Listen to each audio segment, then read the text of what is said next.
inicio vamos a orar para comenzar a estudiar esta parte del tema que nos hace falta.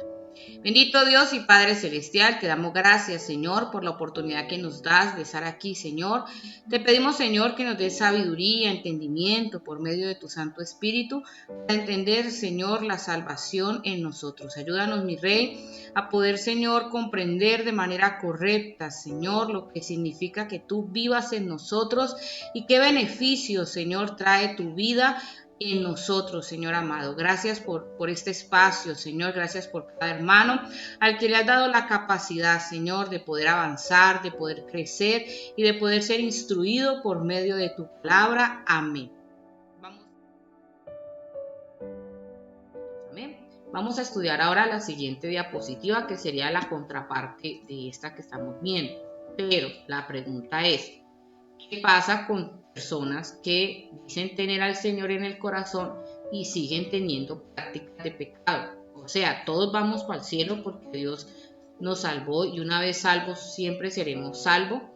Vuelvo y hago este énfasis. Estábamos hablando de alguien que aceptó al Señor en su corazón y vive según su palabra.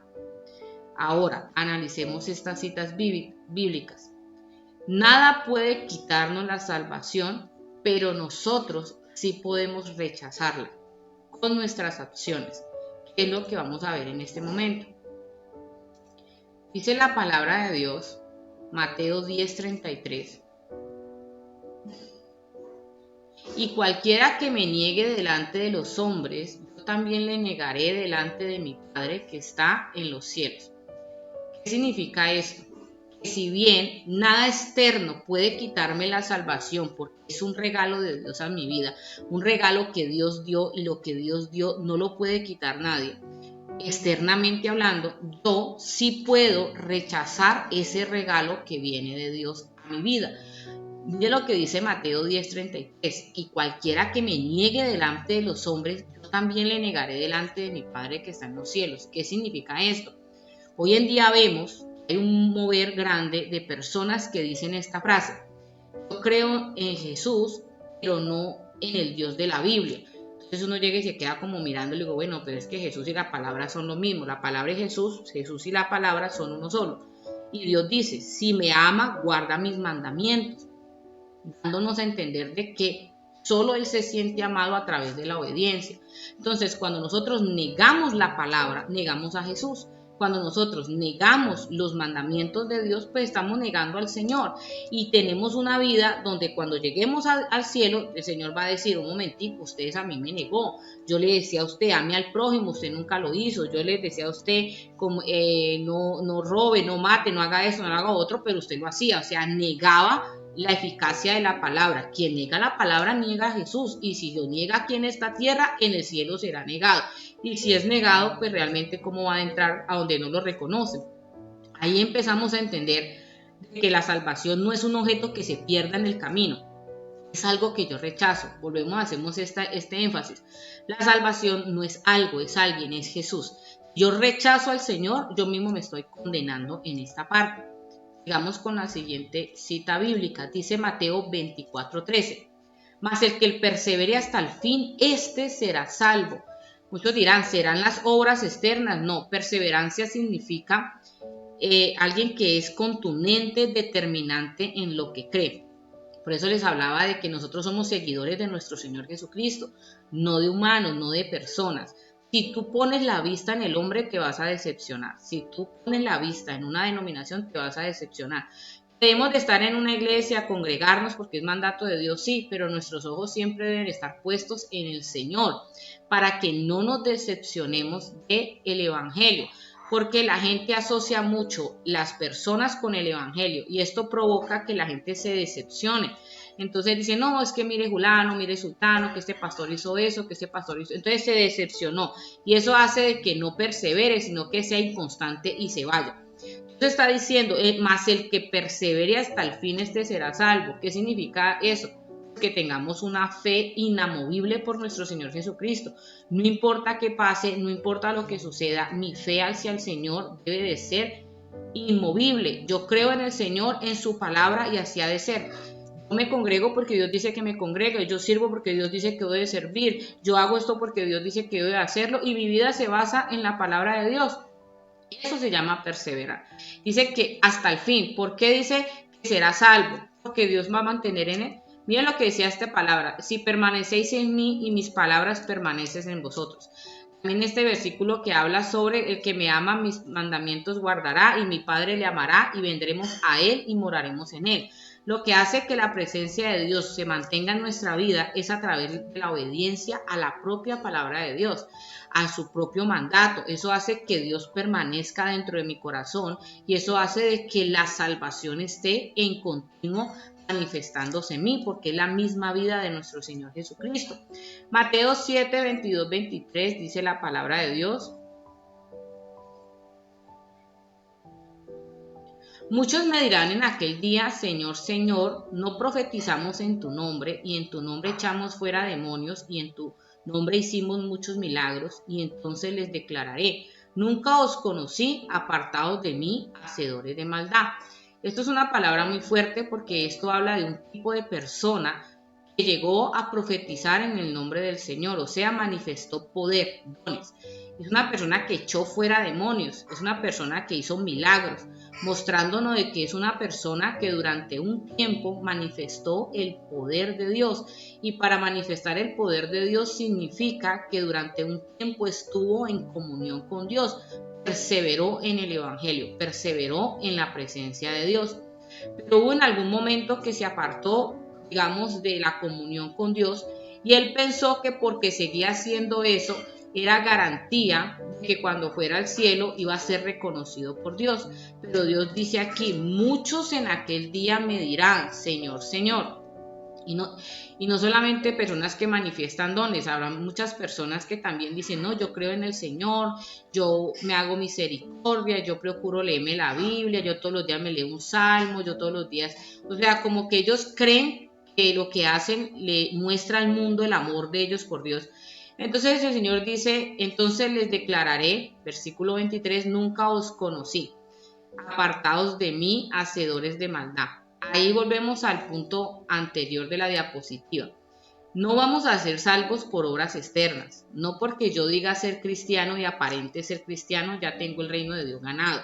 Es la vida de Dios en mi corazón que se manifiesta a través de mí, lo que da un fruto de verdadero arrepentimiento y de manifestación de Dios.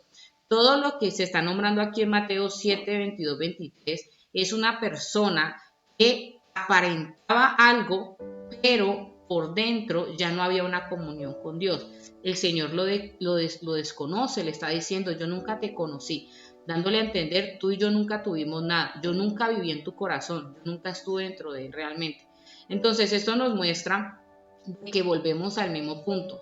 No es que perdamos la salvación como un objeto, simplemente que mi actitud sí puede llegar a rechazar la salvación.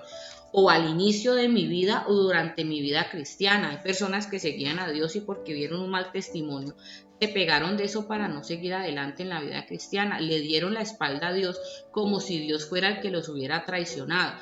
O sea que para esta persona el testimonio de alguien pesa más que el regalo que Dios le dio, que es la salvación.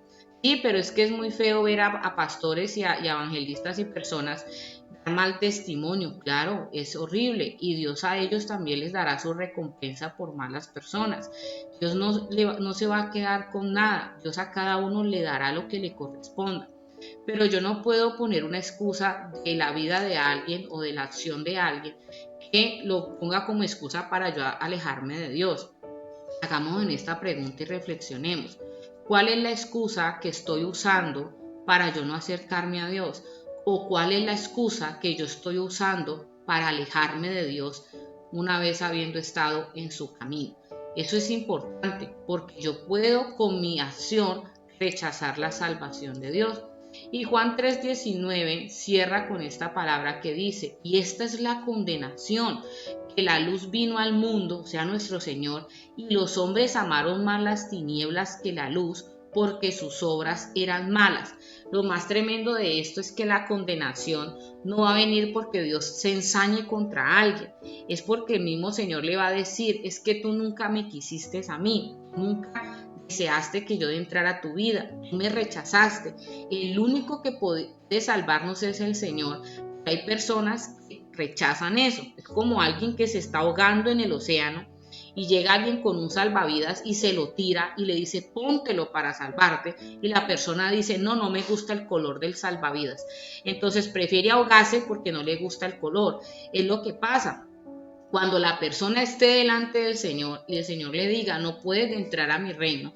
La persona le va a decir pero ¿por qué me estás condenando? Y el Señor le va a decir tú nunca me quisiste dentro de ti, no hay nada de mí en ti, solamente hay maldad, no identifico nada de mí en ti. ¿Cómo quieres entrar a mi casa si no hay nada de mí en ti? Y las personas no han podido entender eso. La salvación se rechaza y eso es lo que va a ser un peso para más de uno cuando esté delante de la presencia de Dios. Al final se dé cuenta que él se condenó a sí mismo simplemente por no haber querido aceptar al Señor en su corazón, por su orgullo y por su soberbia. Entonces aquí nos anima a reflexionar y a entender eso. Dios es tan bueno, hasta en eso nos dio un libre albedrío. Nosotros decidimos si seguimos al Señor y seguimos como lo que Él nos ha dado, creemos en Él, creemos en lo que Él nos ha dado, o simplemente nos alejamos, pero pues ya somos conscientes. ¿Cuál es la condenación? Pues rechazar a la luz, rechazar al único que me puede sacar. Dios no acepta la maldad en su reino. Hay que entender esto. Muchos dirán, no, pero al final Dios va a mandar un montón de gente. No, ¿cómo así que Dios va a mandar un montón de personas?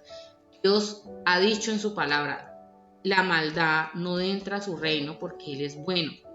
Y Él quiere que nosotros entremos, pero sin la maldad dentro de nosotros. Y el único que puede sacar esa maldad dentro de nosotros es el Señor Jesucristo, a través de su Espíritu Santo. Y si no está dentro de nosotros, la maldad que está en nosotros no nos dejaría de entrar a su reino. Eso es importante entender. Si bien nada puede quitarme a Dios de mi corazón, yo sí puedo sacarlo a Él de mi corazón con mi actitud frente a su palabra. Esto es muy importante de entender. Yo sí puedo sacar a Dios con mi actitud. Por eso vemos citas bíblicas donde dice, no contristéis al Espíritu Santo con el cual fuisteis sellados. ¿Cómo se contrista el Espíritu Santo? Pecando deliberadamente, sabiendo que algo está mal, sabiendo que no debo de hacerlo, pero yo lo hago porque quiero hacerlo, porque he sido rebelde. También dice otra parte de la palabra de Dios, y no apaguéis el Espíritu Santo. Es apagarlo, es negar su obra, es sofocarlo, es callarlo dentro de mí para que no me dé instrucción. Mire que estas palabras nos muestran que nosotros sí podemos llegar a sacar a Dios de nuestro corazón. No que Él se vaya por voluntad propia, es que nosotros la actitud misma lo saca porque no queremos que Él esté dentro de nosotros. Santiago 2:14. Hermanos míos, ¿de qué aprovechará si alguno dice que tiene fe y no tiene obras? ¿Podrá la fe salvarle? Y con esta cita bíblica finalizamos algo. Cuando hablamos de este tipo de versículo, a diferencia de la diapositiva anterior que decía que la salvación no es por obras, refiriéndose a la actitud externa, en este versículo hace referencia a la manifestación del fruto de aquel que vive dentro de mí. Si yo digo ser cristiano y yo digo haber nacido de nuevo y yo digo creer en Dios, yo tengo que tener una actitud conforme a aquel que vive dentro de mí. Si Dios es bueno y ama lo bueno, pues, y Él vive dentro de mí, pues yo debo de aprender a manifestar, o sea, yo debo de manifestar lo bueno de Dios, el fruto del Espíritu Santo, lo que hemos leído muchas veces. Es importante esto. Si yo digo tener fe, pero mi obra, o sea, mi manifestación externa, no concuerda con lo que yo digo creer, pues esto no me hace a mí genuino. No puede una persona llegar y decir yo creo en Dios, yo amo al Señor con todo mi corazón y después irse a fornicar. No puede llegar una persona simplemente decir yo amo a Dios con todo mi corazón, no, y después irse a matar a alguien, a sicariar. O sea, esta persona no cree realmente en el Señor, esta persona es perversa, esta persona es mala, esta persona está camuflada en el Evangelio, pero realmente no lo es. Gracias a Dios que el Señor dice en su palabra, no hay nada oculto que no haya de ser manifiesto. Aún pastores usted va a ver que tienen sus cosas raras porque eran demonios camuflados en cargos de autoridad. Pero como hay tantas iglesias de garaje y tantas personas que de un momento a otro se autodenominan pastores y profetas y la gente se va detrás de ellos, dale a alguien que porque habla bonito haga, no, usted tiene que mirar y tiene que mirar su testimonio, su actitud, su familia, todo lo que hace, y aún así no ponga su mirada en el hombre, póngala en el Señor. La palabra de Dios dice, maldito el hombre que confía en el hombre y pone carnes por su brazo. Cuando yo estoy en el discipulado presencial, lo primero que le digo a los discípulos es, no van a poner la mirada en mí. Yo le ruego a Dios que me ayude a hacer lo correcto delante de Él cada día, pero no ponga su mirada en mí, porque yo soy un ser humano y el ser humano falla, y el ser humano hace cosas que a veces no debe hacer bien, pero ponga su mirada en el Señor, ponga su fe en el Señor. Incluso les he dicho, eso es bueno que ustedes pongan la mirada en el Señor, porque el día que yo necesite ayuda, porque soy un ser humano y puedo llegar a necesitar ayuda de un hermano que ore por mí, que me dé un consejo, eso no me hace menos ni me hace no tener autoridad, simplemente reconozco que soy un ser humano y que también necesito a Dios en mi corazón, pero procuro que los discípulos siempre aprendan esto. Ustedes son discípulos de Jesús, no míos. Ustedes están aprendiendo es del Señor, no de mí como ser humano, sino de Dios, de su presencia, de su palabra. Pongan los ojos en el Señor y verá que nunca se van a decepcionar. Y es lo que hoy le digo yo a ustedes, pongan los ojos en el Señor. Pongan los ojos en el Señor y en su palabra, no en un ser humano, no en un pastor que porque eso habla una belleza. Hoy los vemos bien y oramos para que siempre estén bien, hermanos, pero el ser humano puede fallar. El ser humano, mientras esté en esta carne, puede fallar. Pueden haber momentos de depresión en un ministro, pueden haber momentos de angustia, pueden haber momentos de ansiedad. Por eso es que hay personas que idealizan a un pastor, a una pastora, la idealizan, y el día que lo ven como es un ser humano, ese día se les cae la fe. Porque, uy, la pastora se enojó, uy, la pastora le dio miedo, uy, la pastora vio un caballo y salió corriendo, ¿no? Y entonces, ¿dónde está la fe? ¿Dónde está la valentía? Es un ser humano que Dios le dio un privilegio, que le dio una autoridad y una responsabilidad muy grande, que tendrá que rendir cuentas a Dios por lo que Dios le ha dado. Y Dios dice que no hagáis maestros vosotros mismos, sabiendo que recibiréis mayor condenación. Esto es lo que a mí me pone como nerviosa. Y yo digo, Señor, a nosotros los que enseñamos la palabra nos la vas a aplicar muy dura a la hora de juzgarnos, porque tú nos vas a sacar a relucir todo lo que enseñamos, y si no lo aplicamos, pues me imagino la condenación que ha de recibir alguien que enseña y no aplica lo que enseña. Algo terrible ha de sucederle. Pero entonces aquí nos anima es que nuestra fe tiene que estar acompañada de una manifestación de mi interior hacia mi exterior, del fruto del Espíritu Santo.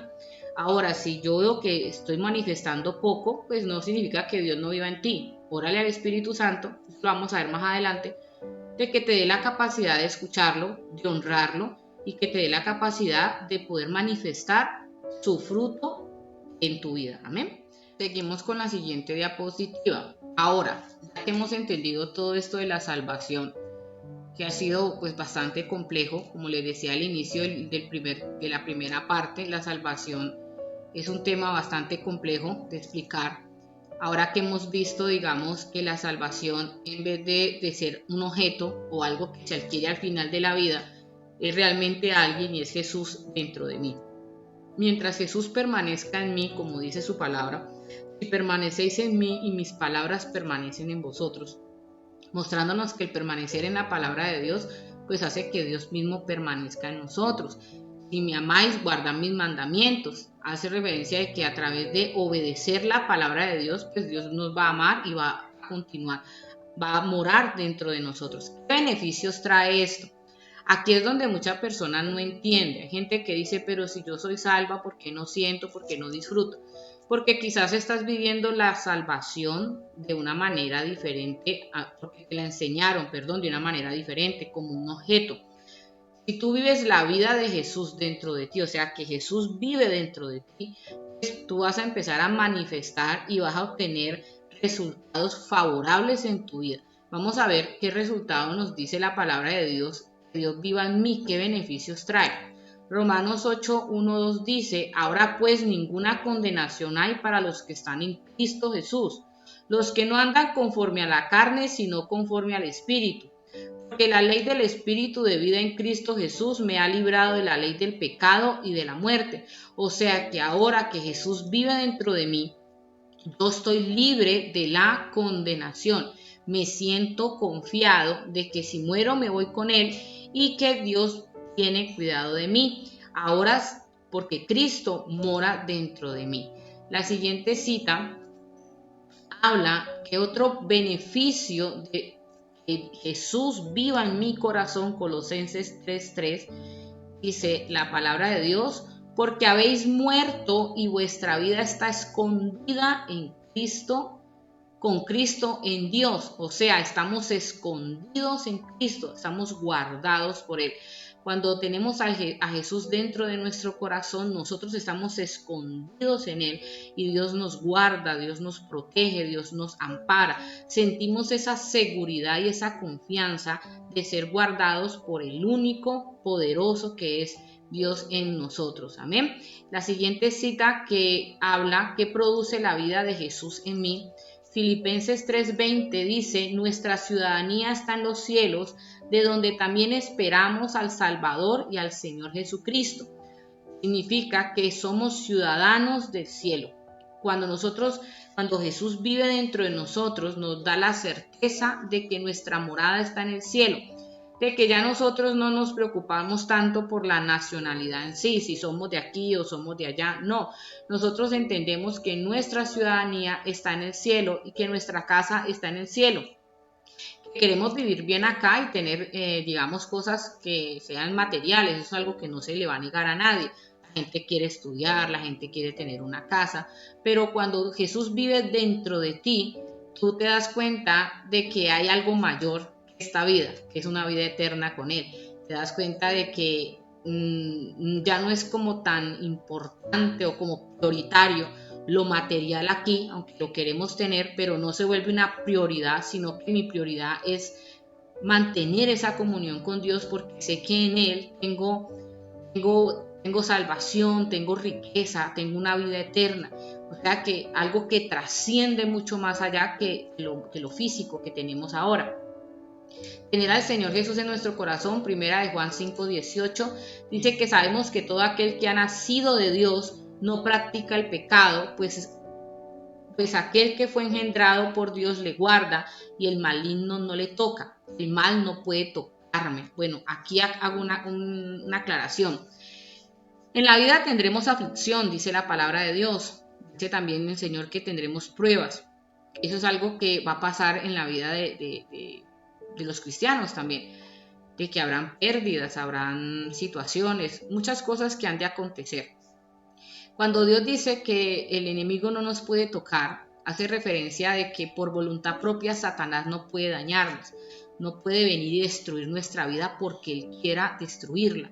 Aquí hago un énfasis, digamos, a la gente que le tiene como miedo a los brujos y a los hechiceros. Yo muchas veces he hablado con personas donde me dicen, no, que hay una bruja viviendo por el barrio, que hay un brujo, que es satanista, que, bueno, tanta gente que es mala por ahí. Entonces me dicen, no, ¿y yo qué hago? Yo siento miedo. Y yo le digo, la palabra de Dios dice en 1 Juan 5:18, todo aquel que es nacido de Dios y no practica el pecado, hace una aclaración, no practica, porque el que practica el pecado pues le abre la puerta al diablo y por eso se lo lleva por los cachos. Dice que pues, aquel que fue engendrado por Dios, Dios le guarda y el maligno no le toca. Si nosotros vivimos conforme la palabra, si nosotros guardamos los mandatos de Dios, yo no tengo por qué tener miedo de que la bruja se venga a vivir al frente. La bruja no me puede hacer nada. La bruja puede tirar lo que quiera tirar y eso no va a hacer efecto, porque Dios está en mí y Dios me guarda. Y Dios dice que si yo me guardo, yo no practico el pecado, o sea, yo no me ejercito en lo malo, sino que busco guardar los mandamientos de Dios, busco darle a Dios honra. Más adelante vamos a ver un tema sobre la honra para que nos quede más claro. Yo procuro guardar los mandamientos que Dios me dice que debo de guardar, pues yo no tengo por qué estar preocupado porque la bruja del frente esté matando una gallina. La verdad no me va a pasar nada. Muchos dirán, sí, eso lo dice porque a usted de pronto no le ha pasado. Mire que uno como ministro del Señor, uno es muy expuesto a eso. Uno llega a la casa y uno encuentra que los brujos del pueblo le echaron riego a la puerta, hay un sapo que le tiran. Pastora, un sapo es un animalito, ¿no? Pero vienen con cosas amarradas o cosas raras. Tiran amarres, tiran cosas con alfileres, tiran cosas feas. Y uno llega y uno dice, bendito Dios, si realmente uno no estuviera, como se dice, en tu presencia, Señor, el diablo a uno lo hubiera matado. Lo maldicen. A veces a la madrugada mi esposo me ha contado que él ha visto gente que es bruja maldiciendo a la entrada de la puerta desde la calle hacia la casa, como haciendo conjuros raros. Y mi esposo dice, bendito sea el Señor. O sea, la gente está como, digamos, muy llevada del diablo y de la maldad que lleva adentro. Pero si uno no entiende este versículo, que si Dios mora en nosotros y nosotros permanecemos en Él y su palabra permanece en nosotros, pues el diablo no nos puede tocar. Y al último, esos brujos o Dios los corta o se los lleva o los transforma o algo hace, pero damos testimonio del poder de Dios. Entonces ahí es donde yo le invito a usted, mi hermano, de entender esto, de que Satanás por sí mismo no nos puede tocar si Dios mora en nosotros y nosotros no practicamos el pecado, vivimos una vida conforme a la voluntad de Dios.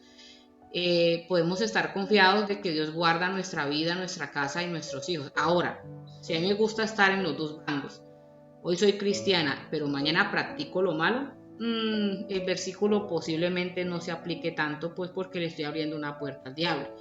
Entonces, si realmente quiero que esto se cumpla, debo de procurar obedecer a Dios de lo que Él dice que está mal, no hacerlo, de obedecer sus mandamientos y su palabra, y eso va a ayudarme mucho en las finanzas, va a ayudarme mucho en la salud, va a ayudarme mucho con mi familia, con mi casa en general. Otro beneficio trae Jesús viva dentro de mí. Juan 1:12 dice la palabra de Dios: mas a todos los que le recibieron, a los que creen en su nombre, les dio potestad de ser hechos hijos de Dios. La palabra potestad significa poder, autoridad, dominio. Todo aquel que tiene al Señor en su corazón es hijo de Dios, por ende es heredero. Por eso cuando una persona tiene una situación, una de las primeras cosas que hacemos nosotros es reafirmarle esta palabra en su corazón. Tú eres hijo de Dios y tienes poder, tienes autoridad de reprender, tienes autoridad de reclamar lo que ya Dios te dio. Dios dice que por su llaga fuimos nosotros curados, y si tú eres hijo de Dios, pues tenemos derecho a reclamar esa sanidad. Recordemos que estamos en un cuerpo mortal, este cuerpo pues es un cuerpo corruptible, pues es un cuerpo que ha de morir.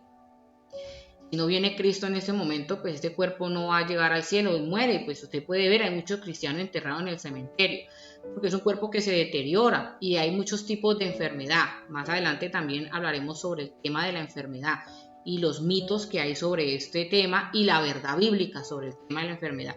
Pero entonces Dios dice que por su llaga fuimos nosotros curados, dándonos la oportunidad de poder acceder a la sanidad de parte de Dios, o sea, ese poder de declarar que por su llaga hemos sido curados de la enfermedad que podemos tener nosotros, nuestros hijos, de tener esa fe de que y ese poder dado por Dios mismo para que nosotros podamos vivir bien. O sea, se nos confirma la paternidad de Dios y la identidad de nosotros como hijos de Dios. Cuando Jesús vive dentro de mí, Romanos 5:1 dice: justificados pues por la fe, tenemos paz para con Dios por medio de nuestro Señor Jesucristo. La justificación es que el Señor me limpia, me hace justo a través de su sangre.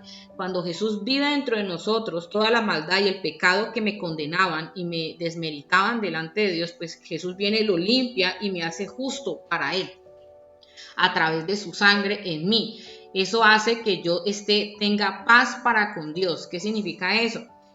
De que tengo seguridad y confianza de que yo me he de ir con Dios y de que la ira de Dios no será sobre mi vida. Por eso aquí hago un ejemplo. Hay personas que cuando se habla de la venida de Cristo o se habla de que si Dios llegara hoy, muchas personas no sienten paz, sienten que se van a ir al infierno por ese motivo, porque la verdad es que Jesús no vive dentro de ellos. Ellos tienen una actitud externa, pero nunca han procurado que Dios viva dentro de sus corazones. Y lo que yo les decía de que no era por arrogancia. Ponía este ejemplo en una clase pasada, de que cuando el Señor vive en tu corazón, Él te da una paz que es difícil de explicar humanamente, pero voy a tratar de hacerlo. Te da como una paz en tu corazón y una convicción de que no importa lo que pase, tú siempre vas a estar con Él, y que si es el momento de partir de este mundo, tú te vas a ir con Él. Es algo que Dios te da en tu corazón, y que tú te imaginas la venida de Cristo no como algo tormentoso, sino como algo hermoso, como que tú te deleitas en ese momento y tú dices, uy, qué hermoso va a ser ver al Señor, ver su rostro, ver su grandeza, su hermosura, pero tú te das cuenta de que tu corazón no se turba, no le da temor, sino que le da alegría.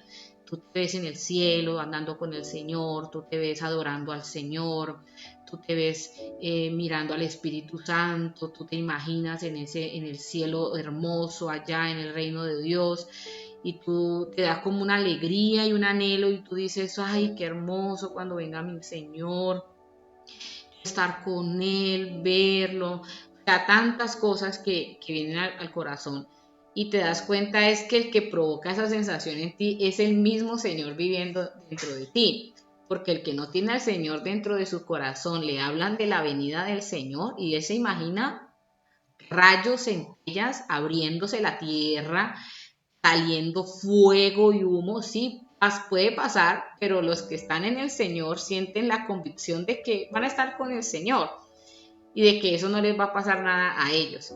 Eso es algo que es como una claridad espiritual que recibe la persona que tiene al Señor en su corazón. O sea, él ve como que Dios está dentro de mí, nada malo me puede pasar en un momento apocalíptico porque yo me voy a ir con Dios. Esto lo pude ver yo muchas veces en videos de mártires en África, muy fuertes, videos que en algún momento alguien me compartió, y eran de cristianos porque iban a ver mártires.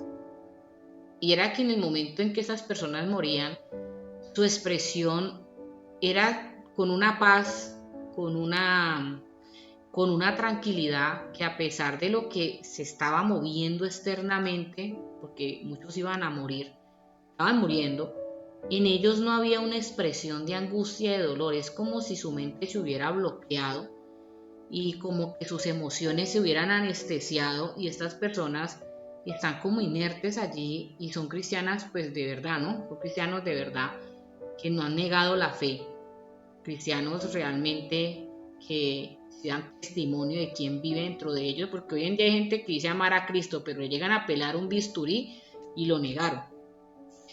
Y uno ve una paz en ellos y uno dice, Dios mío, esta gente murió quemada, murió desgollada o avaliada, pero ellos son como sedados. Y una de las cosas que a mí me impresionó de un video de esos que vi en un momento, eran unos que estaban siendo quemados, y la persona que me lo mostró respondió a una pregunta que yo una vez le hice referente a eso.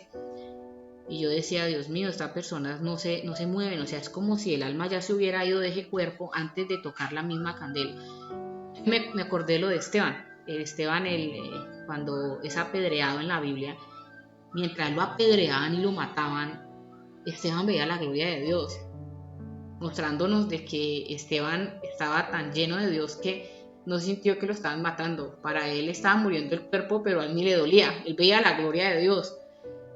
Claro, externamente la gente vio algo horrible, una persona muriendo a piedra, o sea, lapidada, pero Esteban y el Señor se estaban viendo a sí mismos, y lo demás sobraba. Entender esto, para poder llegar a entender esto, se necesita tener a Dios en el corazón, porque si no, no lo podemos entender.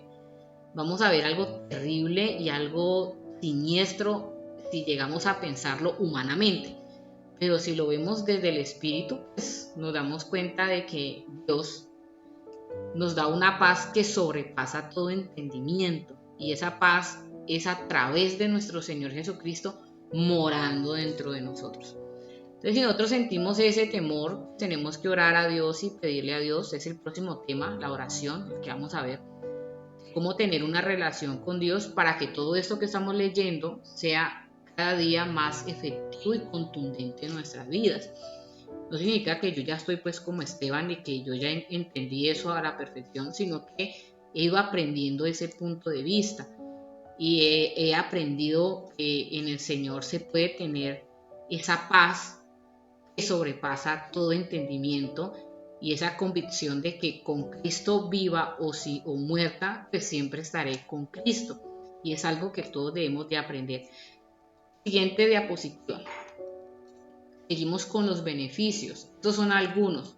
Si quieres leer más, lee la Biblia y te vas a dar cuenta que hay cientos de beneficios, sino que no alcanzaríamos a hacer muchas partes pues de este video de la salvación. Aquí te nombré algunos, pero hay centenares de beneficios de que el Señor viva en nuestro corazón. 1 Corintios 6:20 dice la palabra de Dios, porque habéis sido comprados por precio, glorificad pues a Dios en vuestros cuerpos y en vuestro espíritu, los cuales son de Dios. Hemos sido comprados a precio de sangre, le pertenecemos al Señor. El Señor es nuestro dueño, nuestro rey, nuestro Señor. Eso es algo hermoso. Ahora nosotros no le pertenecemos a cualquiera, es al Señor al que le pertenecemos. Hemos sido separados para glorificar a Dios. Debemos sentirnos privilegiados porque somos especiales para los ojos de Dios. Colosenses 1:14 dice, en quien tenemos redención por su sangre en el perdón de pecados, perdonados.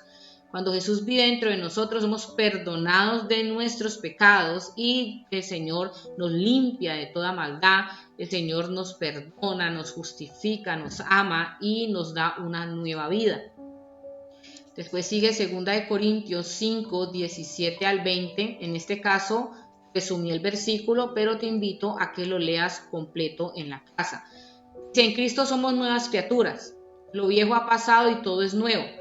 Todo proviene de Dios, quien nos reconcilió por medio de Cristo y nos dio el ministerio de la reconciliación. Dios estaba en Cristo reconciliando al mundo sin tomar en cuenta los pecados. Somos embajadores de Cristo, instando la reconciliación con Dios.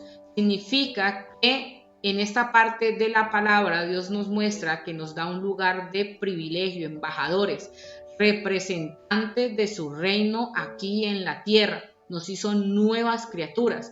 Por eso el que estuvo en la prostitución, el que estuvo deshonrando su cuerpo, al que le deshonraron su cuerpo, al que hizo muchas cosas, en Cristo eres nueva criatura. Todo lo viejo ya ha sido renovado y ahora eres una nueva persona en Cristo Jesús. Todo empieza a ser diferente porque al ser nuevas criaturas, ya ese pasado que nos agobiaba, eso que nos ataba, que nos condenaba, en Cristo ya no está. Por eso cuando Jesús vive dentro de nosotros, nosotros vivimos una nueva vida que disfrutamos, que amamos, que nos gozamos en ella, porque todo aquello que nos ataba en el pasado, pues ya no está. En Cristo somos libres de las ataduras, de los vicios, de tantas cosas. ¿Cómo logró eso, pastora? Pues hay que abrir el corazón al Señor, empezar a amar su palabra y verá que eso se va a manifestar en nosotros. Vamos a Juan 15:16, dice, no me elegisteis vosotros a mí, sino que yo os elegí a vosotros y he puesto para que vayáis y llevéis fruto y vuestro fruto permanezca, para que todo lo que pidiereis al Padre en mi nombre, Él os lo dé, llevar fruto.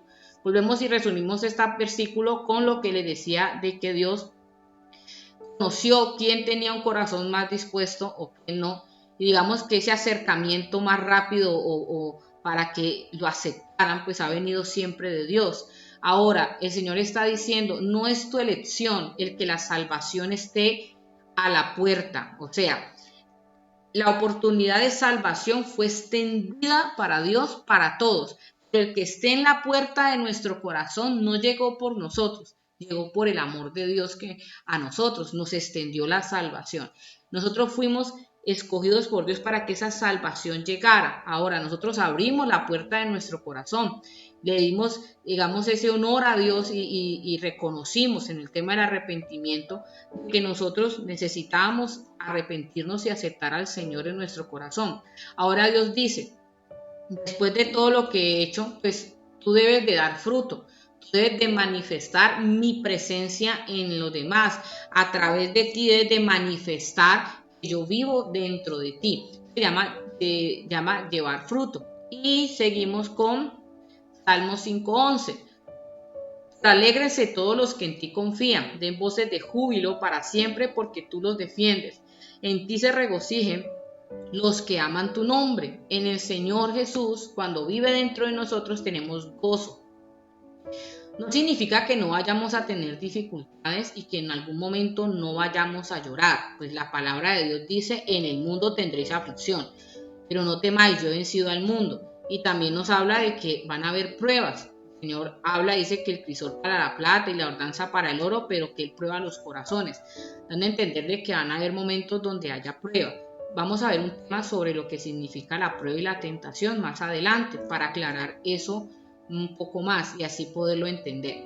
Pero cuando hablamos del gozo, hablamos de la alegría que tenemos de irnos con el Señor y de tener a Dios como nuestro ayudador y como nuestro protector, de que entendemos de que en cualquier situación tenemos a Dios en nosotros y tenemos su ayuda y su poder en nosotros, y que eso es algo que nos consuela y nos alegra. Es algo que también permite a nuestro corazón vivir de una cierta actitud, no dominado por las emociones, sino que el Espíritu Santo pues nos enseña en el Espíritu a cómo tener sometida la carne a la obediencia. Entonces no nos dejamos llevar por las emociones de la tristeza, de la ansiedad, sino que hay un gozo en nuestro corazón, hay una paz, hay una tranquilidad. Y vemos esta cita bíblica que dice Salmos 27:1, Jehová es mi luz y mi salvación, ¿de quién temeré? Jehová es la fortaleza de mi vida, ¿de quién he de atemorizarme? Aquí habla de seguridad. Aquel que tiene al Señor en su corazón experimenta una sensación de seguridad. Es una sensación de que él está confiado en que Dios tiene control de su vida, de que no importa lo que suceda, Dios, dice la palabra de Dios, para los que amamos a Dios, todas las cosas nos ayudan para bien. Y en cada situación Dios dará una enseñanza o una reflexión para la persona que tiene a Dios en su corazón. Entonces hay como esa seguridad, que realmente puede llegar a atemorizarnos o que realmente puede llegar a desequilibrar nuestra vida. Cuando tenemos a Dios en nuestro corazón, pues lo tenemos todo, y en Él tenemos la seguridad y la confianza de que Él tiene cuidado de nosotros. Bueno, mis amados hermanos, ya hoy terminamos la segunda parte del tema de la salvación. Recordemos que también hay un enlace en el cual usted puede manifestar su pregunta para más adelante hacer, digamos, un video sobre respondiendo algunas preguntas que escriban allí. Espero pues que este tema de salvación haya quedado claro para sus vidas, para que traiga bendición. El próximo tema que vamos a ver es el tema de la oración, cómo tener una comunicación con Dios sana, una productiva, cómo realmente podemos llegar a tener una buena relación con Dios y así poder ir creciendo en su palabra. Amados hermanos, Dios me los bendiga y nos vemos en la próxima clase.